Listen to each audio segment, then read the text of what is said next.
What are we? Wednesday the 1st. Pinch and punch for the first day of the month of July. We're into the second half of the year. Who thought we'd still be here? We're at Double Bay. We stayed here last night. We were going to stay at Nelson, and there was a beautiful park in the middle of Nelson, Isla Park or something, but it was like 3 car parks right next to each other, and while there was beautiful gardens and things, and you know, the shops and stuff quite close by, we decided that wasn't us, so we kept going. So we had a big day of driving, and we've come to Double Bay, which is fairly close to Picton. We're not on the boat until tomorrow, so we've still got another night to go, which means I might be able to get down to Robin Hood Bay, which is on the beach, and it just sounds really cool. Robin Hood Bay, who wouldn't want to stay there? So it's cold. I actually thought it'd be a bit warmer, but it was colder last night than Hanmer Springs, it felt like, because we're kind of in a bit of a dip. We're surrounded by, you know, mountains either side, and the drive in, oh my goodness, Queen Charlotte Drive was fantastic. It was like 3rd gear, like maximum, and it was just twisty and turny, and you had to really keep your eyes on the road, your hands on the wheel, and be really alert, because it just winds its way around the mountain. So I'm looking forward to a little bit more of that today, hopefully, between here and Picton, which I can't imagine being any more than, you know, 10-20 k's. But Blenheim we're going to today, because I think that's about 20 minutes from Picton, and there's a Air Force Museum, I think. We might pop in and have a look at that. This one, there was only 6 spots. We got the 3rd spot by about 4:30, and then the others were taken a bit later on, and it's just a little township, and I can't even say the name. I keep thinking it's Matuka, but it's not. But it's a beautiful little spot. I would have liked to have stayed today and just relaxed and read a book, but no, Ruby wants to get on the road. She's awake now, so that's what we're going to do. We're going to get on the road and have a look at this little corner of the South Island of New Zealand before we cruise out tomorrow on the boat across the strait. I hope the weather's good.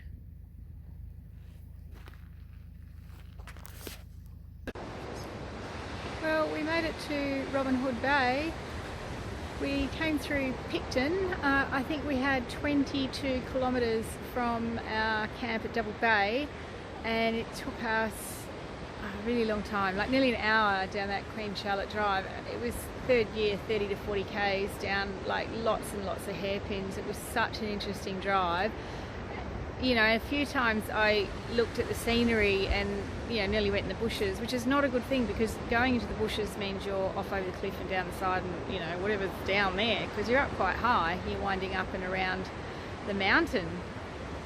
And even this bit here, to get to Robin Hood Beach or Robin Hood Bay, 11 kilometres took us 40 minutes. I just sat in 2nd gear. It was just not worth it. It's just so steep in some places and lots of hairpins, and it was just easier to sit in 2nd gear and tonk up rather than continually, you know, going faster and slower and whatnot. So it was quite a pleasant drive. And the other thing is about New Zealand is the rock falls. They're kind of everywhere. This time, Hanmer Springs, coming out of Hanmer Springs and up the road to Lewis Pass, there was a lot of slippage and there was a lot of rocks on the road. It's just commonplace, it's just everywhere. It's not so bad further along, but still it's everywhere. And they've got meshes on the cliffs and things to hold it down, but it still gets under, and they've got trenches along the road, which I thought was mainly for water, but that also catches a lot of the rockfall. It'd be a constant thing to be cleaning up the rockfall off the road. It's a bit of a worry, you know. In New Zealand they've got nothing that's going to kill them, but they've got this earth that shakes and kills lots of people all at once. So, you know, horses for courses, I guess. But I'm really pleased to get near the ocean, and right near the ocean, and waves, and I'm going to be able to hear that all night, and I'll be able to get a really good night's sleep with those waves. I think Ruby was a bit disappointed. She thought that we were going on the boat today. So we went and had a look in Picton where we've got to go. So we're all set to go, but it's tomorrow. Tomorrow we're going on the boat and heading to Wellington. And we decided not to do the museum at Blenheim. It costs money for a start, and if the amount that it's got to cost and what we have to look at, we really need a whole day. and a fair bit of time, which we didn't have. We only had a few hours. So, and Wellington is full of things. I've got big plans for Wellington, more than we'll be able to do. So we'll just have a quiet afternoon. We've had a bit of lunch, and yeah, I'll just probably read a book for a little while and just listen to these waves. It's a little bit wet to do much, and the air's quite damp. It's cloudy, and you know, it gets that mist. So and it's muddy, as you can see. Where we've got a nice spot where the car is. It's grassy, but we're just going to hang out inside. We've been doing puzzles and had a bit of scrambled eggs for lunch, and yeah, we're waiting for tomorrow to get on that boat.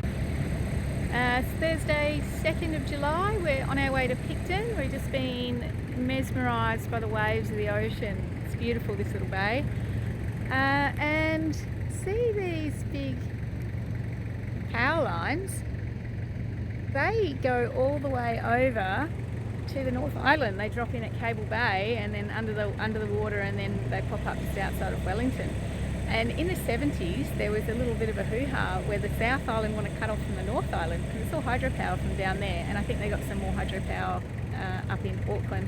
And yeah, the South Island wanted to cut off from the North Island, which makes me feel such a kindred spirit with them, because WA has just done that right now with the COVID thing, and they've cut themselves off from the rest of the country, which I think is really wonderful, because they create all the wealth of the country, same as Southland does here.